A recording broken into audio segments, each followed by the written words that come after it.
I booked the venue, paid the caterer, and practiced my new last name. At our rehearsal dinner, he toasted to honesty. I clinked my glass and said, "Cool, you, Jenna, from accounting, table 7. Everyone else, check your phones." The screenshots hit the room like a tornado. I'm 28F. He's 31M. We live in Nashville off Nolensville Pike with a rescue mutt and too many mason jars. We met at a friend's backyard barbecue 2 summers ago, one of those sticky Tennessee nights where the air tastes like beer and smoke and everyone brings pasta salad. He was wearing a Titans cap, talking way too loudly about hot chicken like he invented it, and somehow it didn't make me roll my eyes. His name is Mark. He sells software to hospitals. He makes spreadsheets for fun. He was the kind of decent that felt like exhaling after years of dating guys who thought, "What's your favorite color?" was intimacy. We moved in after 8 months because my lease was up and his place had a washer dryer that didn't require quarters. It wasn't romantic on paper, but it felt right. He proposed last Christmas at Cheekwood while the lights were up, hand shaking, a ring his mom picked out because family tradition. I cried, said yes, and immediately started a Pinterest board with an embarrassing amount of eucalyptus. Wedding planning was a beast. We booked a little event hall in Germantown, hired a caterer that promised mac and cheese that makes you see God, and picked a date in June because the church was taken on weekends in May by high school graduations. It was a lot of seating charts and vendor calls and my mom saying, "Do we really need a donut wall?" "Yes, Mom, we do." Mark's office sent out corporate congratulations emails like we'd won a raffle. That's how I learned the name I would be screaming a month later. "Can't wait to celebrate you too," wrote Jenna from accounting with 6 exclamation points and a boomerang of confetti. He mentioned her a few times after that when he told work stories. Jenna botched the expense report. Jenna brought in cupcakes. Jenna's cat has IBS. That one, unfortunately, I remember. I didn't think anything of it at first. I like to think I'm not that girlfriend. I have my own job. I'm a school speech therapist. My kids call me Miss B because my last name is hard. My own friends, my own life. He could say Jenna, and I didn't twitch. But as we rolled into spring, things shifted in that way you don't want to notice but do. He started staying late. He was glued to his phone. "We're migrating platforms," he said. He started putting his phone face down, which he never did before. "The glare hurts my eyes," he said, and I thought, "Dude, you sell software for a living. The glare never bothered you?" Red flags are easier to see when they're not your favorite color. I told myself I was tired. I told myself he was stressed. I told myself that moving seats on a chart at 11 p.m. because Uncle Dave refuses to sit near that side of the family would make anyone squirrely. The first time it really lodged in my spine was the Saturday we went to the farmer's market. It's our thing, has been since we started dating. Get peaches, argue about eggplants, buy artisanal soap we forget to use.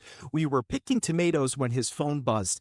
He glanced, pocketed it, and then excuses himself to the bathroom, which, if you know the market, is Porta-Pia hell.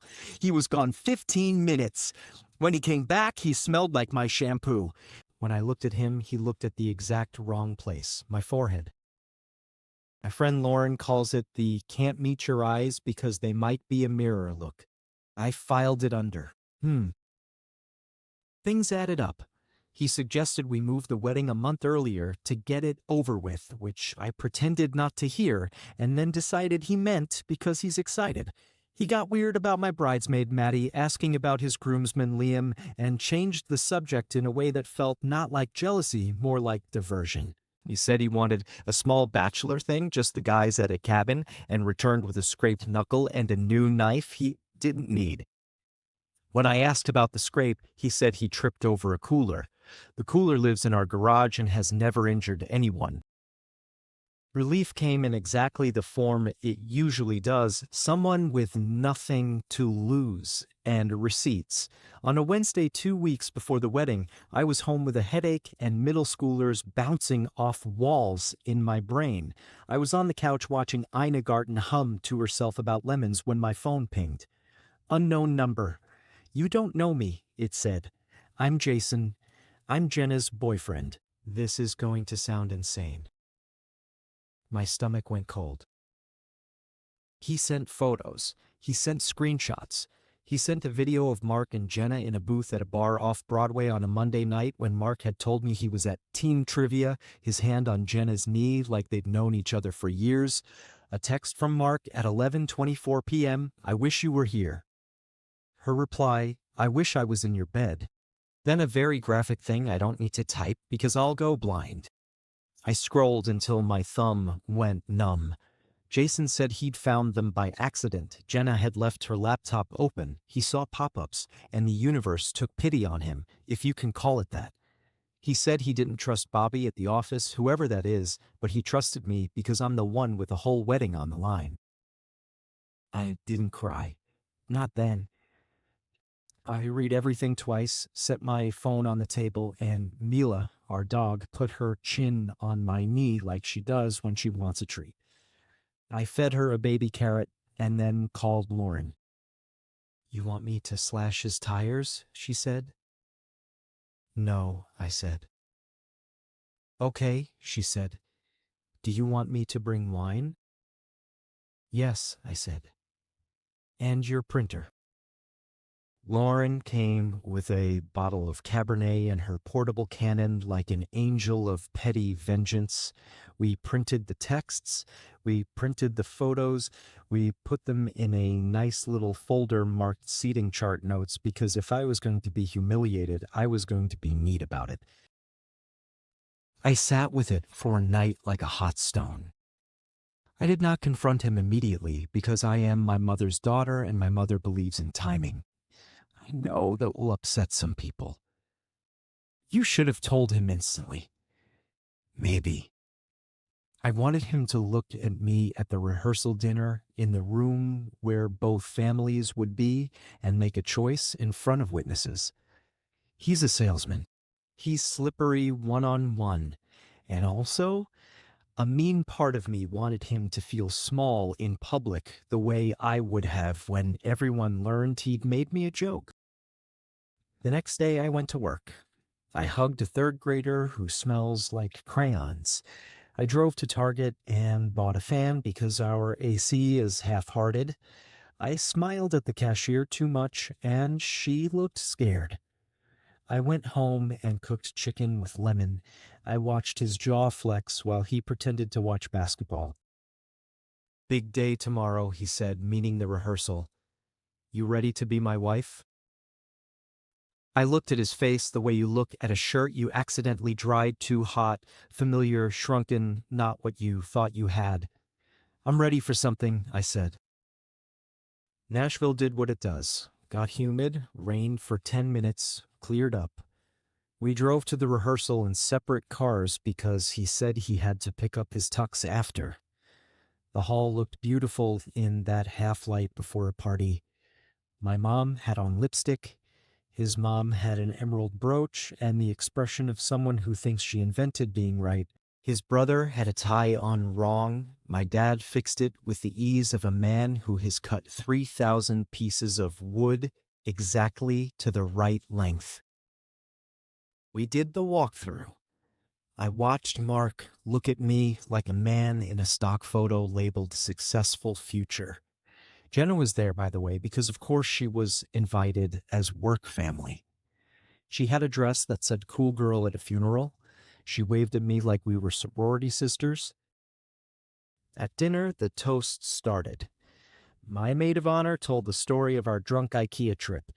His best man told a story about college that involved a canoe and too much Fireball. Mark stood and squeezed my shoulder. To honesty, he said, because irony is a comedian with perfect timing. I stood. My legs felt like metal rods. I took the mic. My hands didn't shake. I looked at Jenna. Jenna from accounting, I said, like we were building a bingo card. Table 7. Then I looked at the room. My parents, my friends, his friends, coworkers, cousins, people who had booked flights and outfits and hotel rooms. If you get a text from me in the next 30 seconds, don't open it yet, I said. Mark laughed, confused. I hit send on a group message labeled Rehearsal Dinner. Phones chimed like sleigh bells. Okay, I said. Open them. People did. The room made a sound I have never heard before, like a collective gasp and a car door slamming and a sermon all at once. Mark's face went white, then red, then the color of my lemon chicken. His mom made a sound like a tea kettle. Jenna left her body. What is this? He said, like he didn't know what phones were. That, I said, is your honesty. He grabbed for my elbow. I stepped back. Sit down, I said. He sat, because on some level he always knew I was going to be the adult in the room. His dad whispered something to him that looked like, "You idiot." My mom put her hand over her mouth and my dad put his hand over my mom's hand. Lauren looked like she was at a fireworks show. Wedding's off, I said, and then added the thing my lawyer would later tell me was smarter than I realized. Vendors will be informed. You'll hear from me about money. Then I left, not in a dramatic run, not crying. I picked up my bag, kissed my grandmother's hair, and walked out into the Nashville evening that smelled like heat and regret. The sky was pink. Somewhere, a truck backfired. I got in my car and turned on the AC, and then, finally, I sobbed so hard I thought I might pass out. I slept at Lauren's. Mila slept on my feet like a sweet idiot saver of souls. The next morning, my phone was a war zone. Mark called 38 times. His mother left me messages that started with "young lady" and ended with "you will regret this." Jenna sent nothing, which was smart. Jason, the boyfriend, sent "I'm sorry for what it's worth." His roommate sent a single clown emoji. My own mom sent coffee.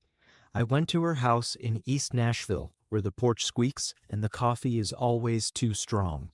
She hugged me so tight, I think she rearranged my organs. You did the right thing, she said. I don't feel right, I said. You won't for a while, she said. Eat a muffin. I spent the day canceling a wedding. If you ever want to see who really loves you, watch who is helpful when you cancel a wedding. The florist was a saint. She cried and gave me back half my deposit. The caterer was all business. We got nothing back, and it felt fair anyway because I pictured her prepping mac and cheese at 5 a.m. The venue offered a credit I couldn't use. The photographer sent me a playlist called "I Hate Men, But I Love You" and refunded everything. I posted a simple message on our wedding website: "We are not moving forward. Thank you for your love and understanding." For family, I texted because I wanted control over tone. For the internet, I said nothing because I owed nothing. When Mark finally got me on the phone, his voice was small. Can we talk? We're talking, I said. Not like this. Like what? Like you sending nudes of me to my grandmother, he said, which would have been funny if my bones weren't dust. I didn't send nudes, I said, and your grandma can handle it. It wasn't like what you think, he said, like a cliche wearing a polo. It was emotional. It was a mistake. It was the pressure. It was you told her you wanted to taste her at your grandmother's birthday party, I said. That's not emotional. He was quiet. I'm sorry. I'll send an itemized list. Also, I'll be at the apartment at 3 tomorrow with Lauren and a moving truck. Please have your things in your room. I'll take Mila. She's mine on the adoption paperwork. Mila's ours, he said. She's mine, I said. He didn't fight me on that. Maybe he knew that was the only fight he'd lose in court and life. I moved out of our two-bedroom with the help of people who have seen me ugly cry and still showed up.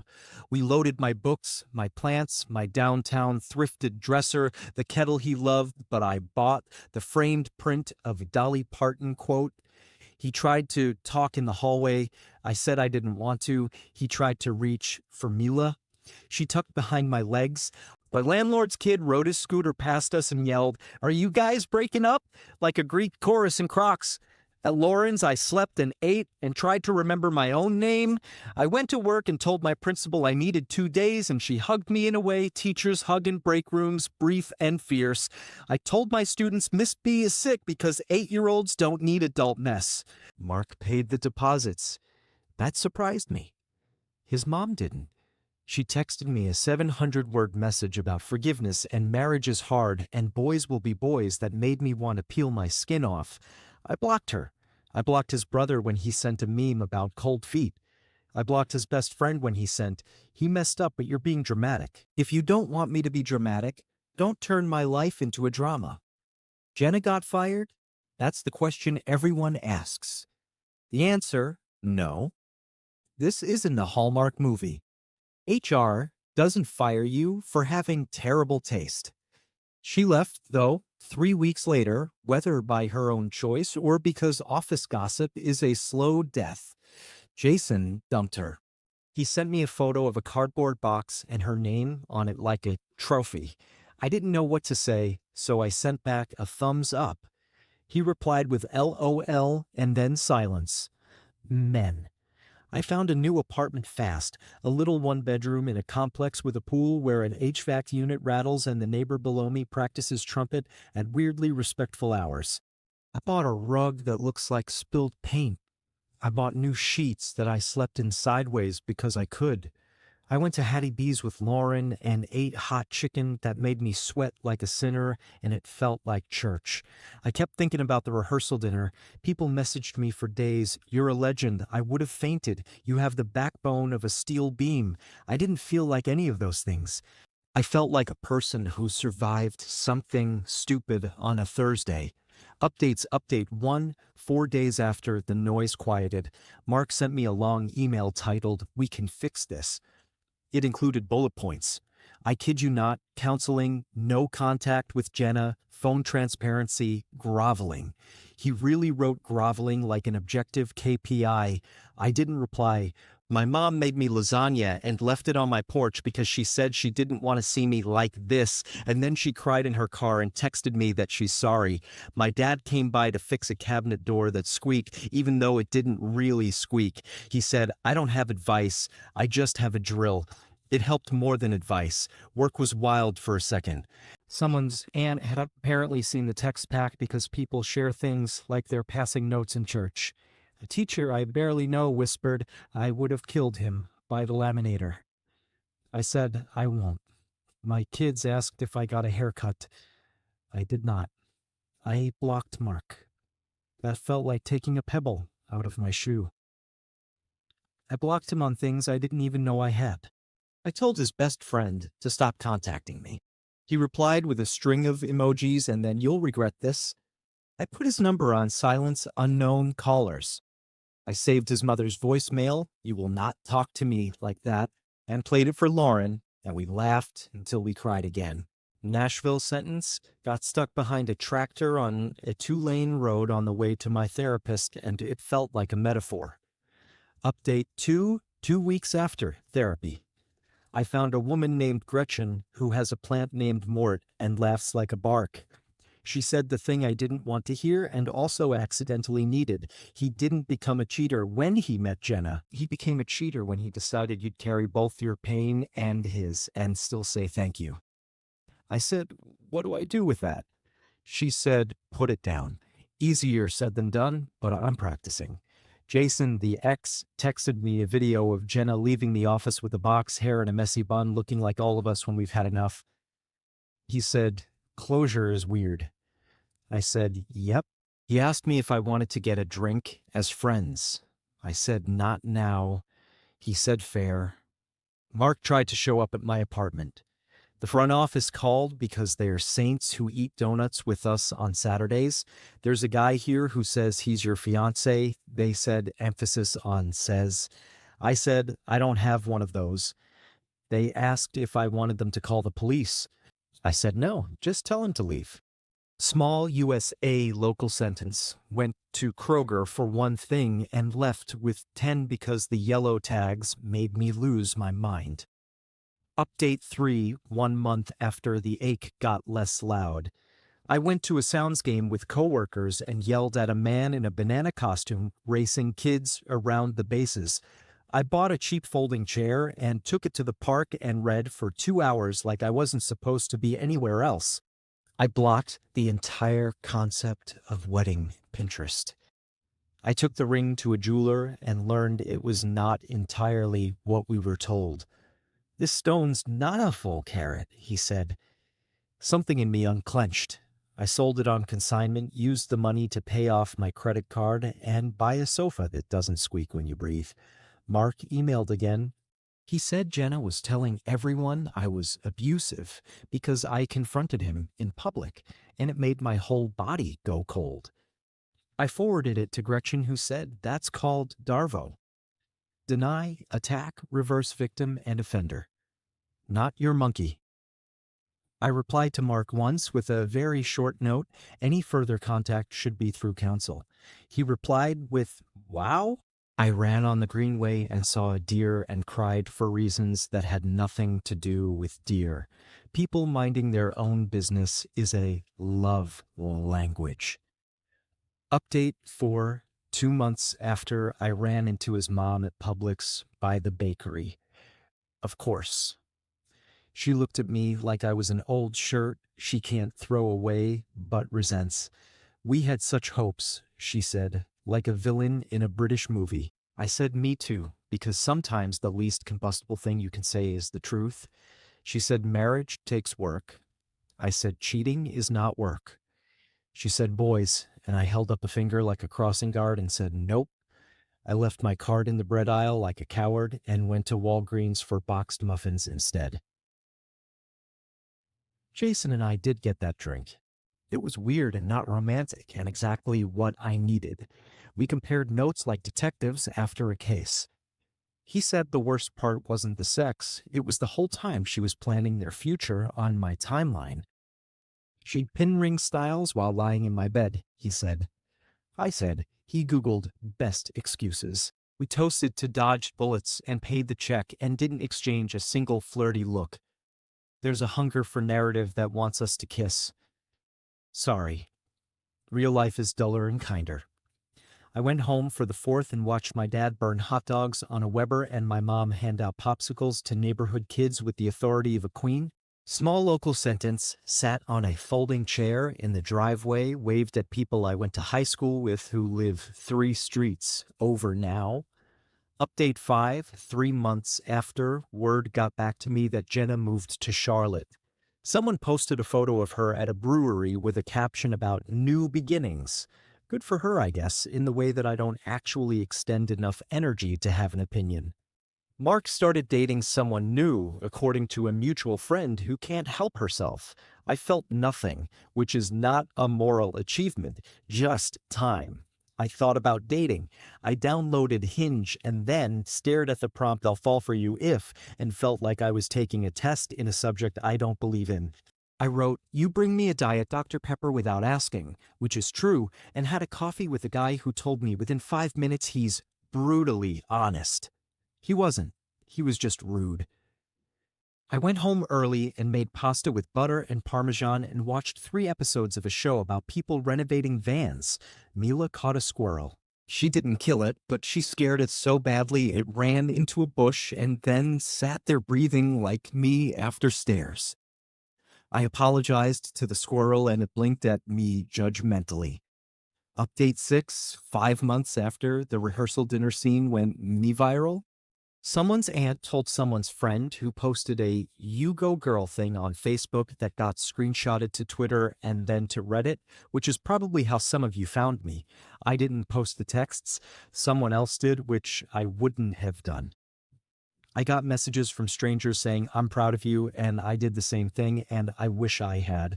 I also got, you ruined his life, and this is why no one gets married. The internet is the internet. I made banana bread and took it to the leasing office because the women there stopped Mark once, and that's worth banana bread. I saw Mark once more by accident at a Three Brothers coffee. He looked thinner. He looked like someone who wasn't sleeping. He said, "You look good," and I said, "I am," which was both true and petty. He said, "I really loved you," and I said, "You loved me the way you love a holiday. You like the idea and then you forget the work." He nodded like he thought that was fair and then left.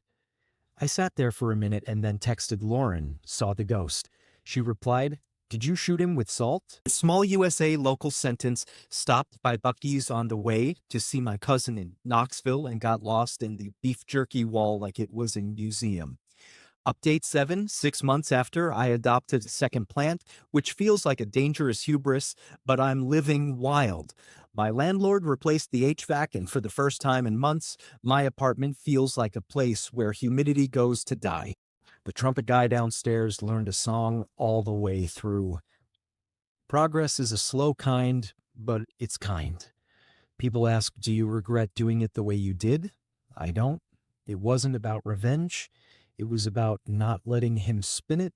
It was about not having to tell every aunt and coworker individually and watch their faces do math. It was tidy, which is not the same as cruel. I would not recommend it if you're not sure, and I was sure. I wish I'd never had to be. My mom asked me what I want now. I said boring. She said, that's doable.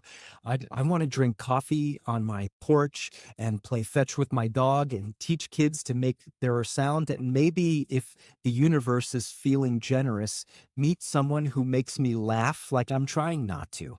If I don't, I'll be okay. I really believe that now, which feels like its own kind of miracle.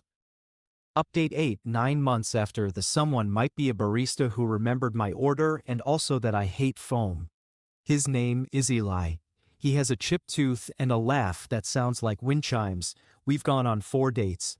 He knows the whole story because I told him date 2, and he didn't do that face where men look like they're calculating how much compassion is sexy and how much is a red flag. He just said, that's a lot, I'm sorry, and then do you want to go see a movie or sit somewhere and make fun of rich people buying ugly dogs? We chose the latter, and it was perfect. He's met Mila. She approved like she's HR. Mark emailed me once more. Subject, closure. Body, I'm engaged. I stared at it for a long time. I typed, congratulations. I deleted it. I typed, I wish you kindness. I deleted it. I closed my laptop and went outside and watered my plants and watched the sunset behind the CVS and felt unexpectedly light. Small local sentence, went to the farmer's market, bought tomatoes, did not cry in a porta potty, progress. Update 9, 1 year after people messaged me asking if I ever talked to Jenna. I didn't. She sent one email last fall, I'm sorry, which I suspect her pastor or therapist made her write. I didn't reply because I didn't know what to say, and silence felt cleaner. Jason got a dog, named him Biscuit, and sends me a photo sometimes with a caption like, he is stinky. I say he is perfect. I went to a friend's wedding as a normal guest and danced to Shania and didn't think about rehearsals. I held my goddaughter and she puked on my shirt and I laughed instead of pretending to laugh. I made my students' certificates that said, our master with glitter, and sent them home sticky and proud. I see Gretchen once a month now, and sometimes we just talk about her plant mort being dramatic, and she says, isn't it nice when the big thing isn't the thing anymore? And I say, yes.